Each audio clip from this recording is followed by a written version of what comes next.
Welcome back to the channel, ladies and gentlemen. It's your boy Toppyou back again with another reaction video. This video is about YouTuber just sentenced to 45,376 years in prison, guys. It's a video about Atozy, guys. So you guys can go and check out his channel as well. Like this video if you like this kind of content, guys. Let's get right into it.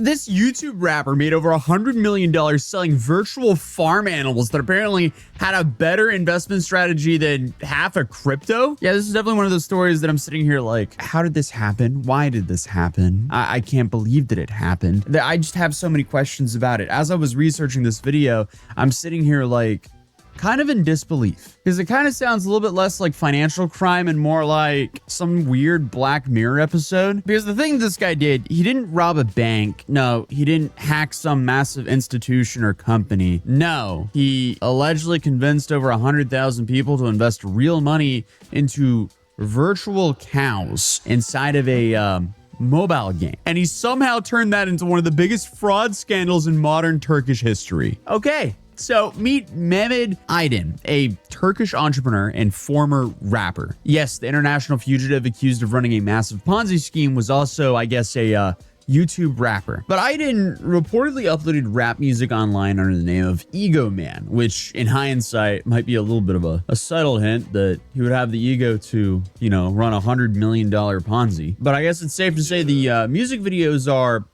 just a little bit cursed. But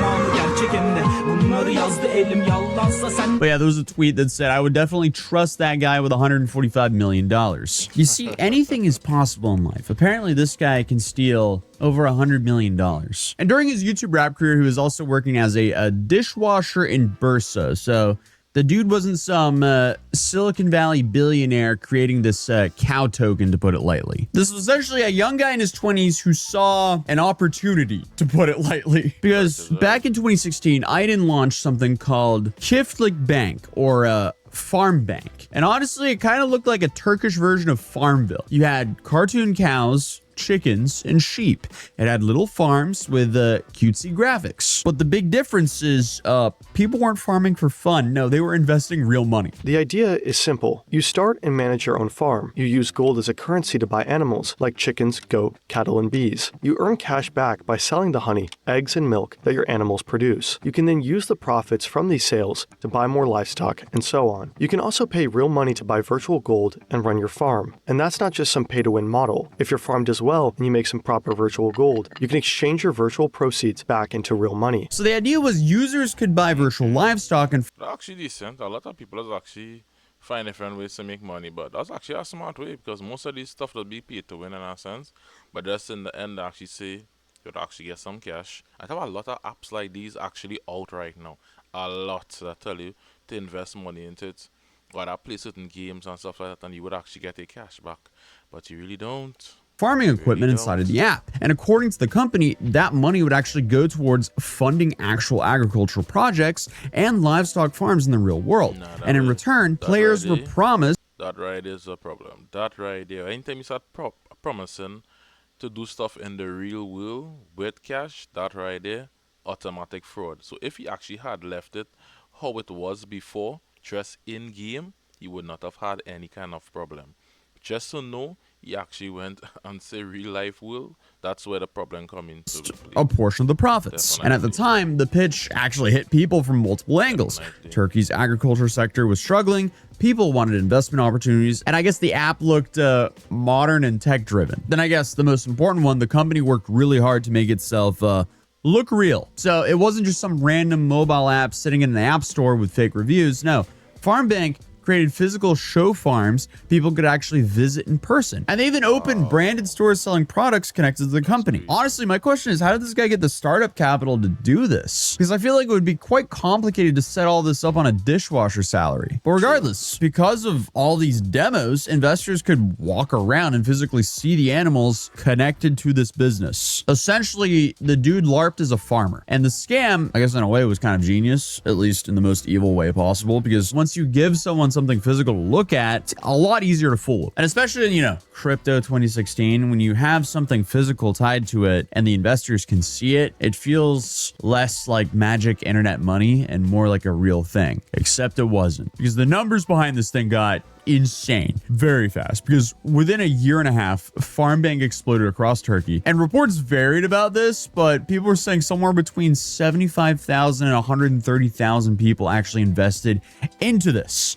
So that's crazy. And some reports were claiming there were hundreds of thousands more users just playing the game without even investing. And a whole bunch of estimates are saying it was about $131 million deposited into this. But others are saying $250 million or even $300 million in the equivalent of Turkish lira. So regardless, 130 million to 300 million. This is one crazy heist. But of course, to get that many people involved, it kind of operated like a Ponzi to begin with, because at first people are actually getting paid.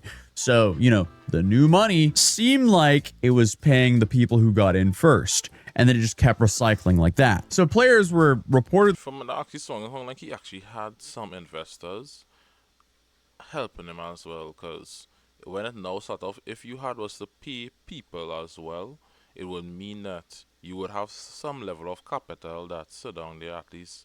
Let's say after you finish created the app, let's say you had a $500,000 to play with, where you would actually give out to people, so they would actually be interested in it, in the Ponzi scheme, because that's how it does work. The only investors does actually get an income, they actually does make money, but the ones who come in afterwards is the one who does have to wait a longer period of time, and they does be the one who does actually lose out as well. So that is actually really feel, yeah, if that is what was happening.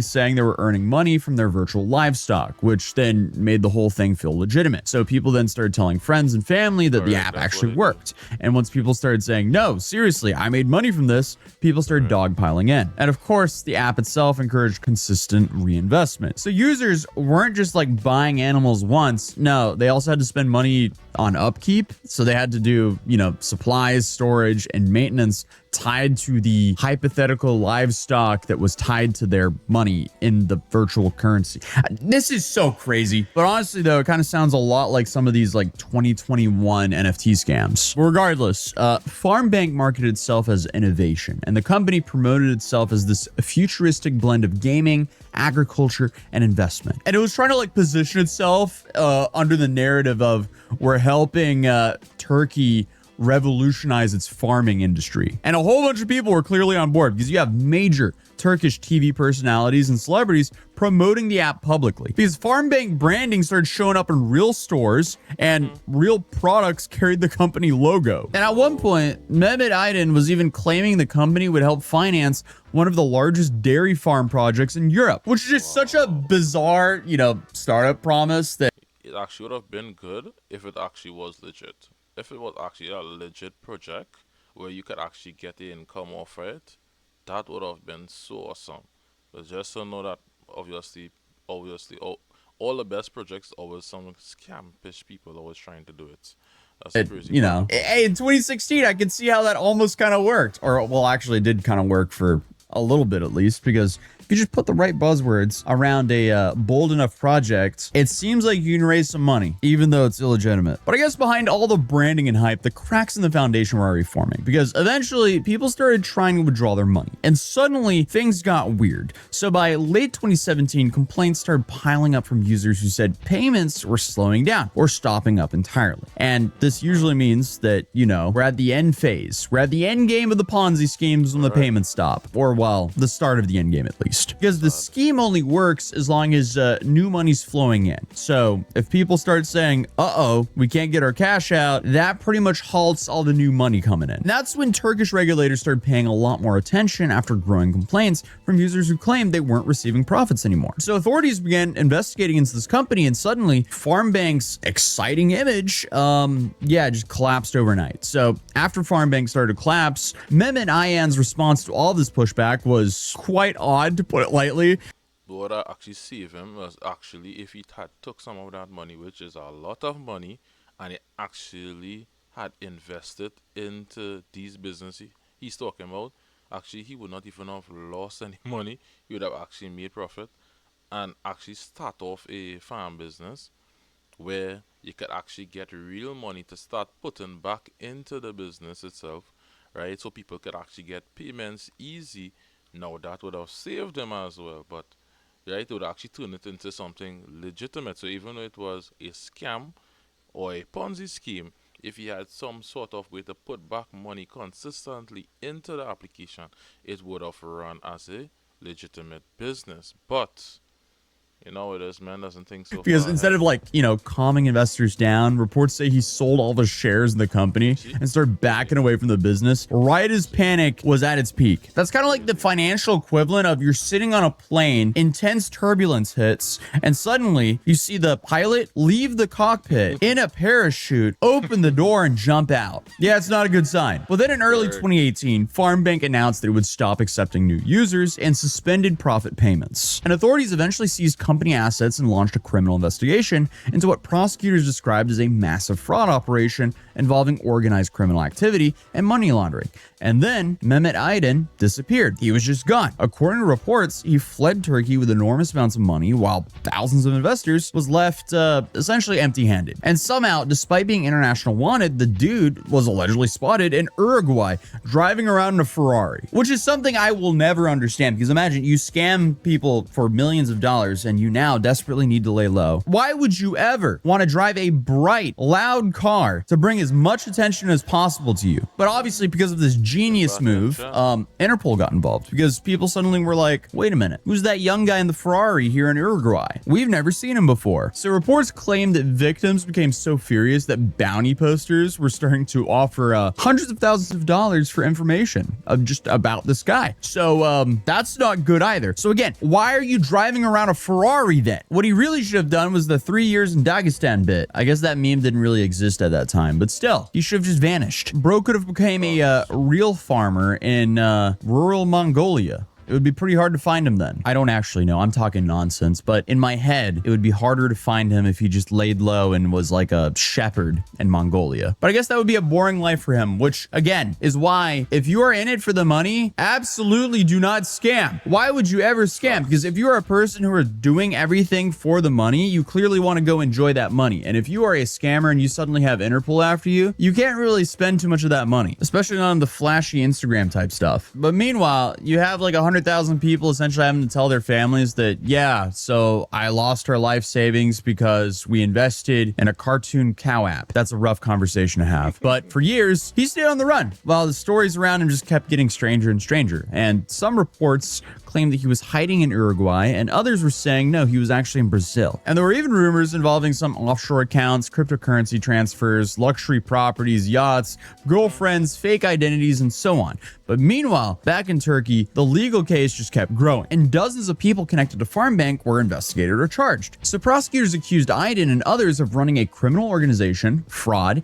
and money laundering. And apparently at one stage, Turkish prosecutors were seeking over 75,000 years in prison for him. So they really wanted him because, that you would think that would be like 74,900 years overkill. But I guess while all this was happening, Aydin was still insisting that he never intended to scam anyone. Because in videos and court statements, he repeatedly claimed that he was also a victim and argued that the business had simply collapsed after authorities froze assets and disrupted operations. Which I guess is one way to frame disappearing internationally with millions of dollars. But in 2021, after more than 3 years on the run, something unexpected happened. He surrendered. Aydin walked into the Turkish consulate in Sao Paulo, Brazil, turned himself in, and days later, he was extradited back to Turkey, where he was immediately detained and brought before authorities. And the footage of him returning is like slightly surreal because this wasn't some like mysterious criminal mastermind in a suit. No, this was just some 29-year-old former rapper named Tosuncuk. Did I pronounce that right? Tosuncuk. Tosuncuk.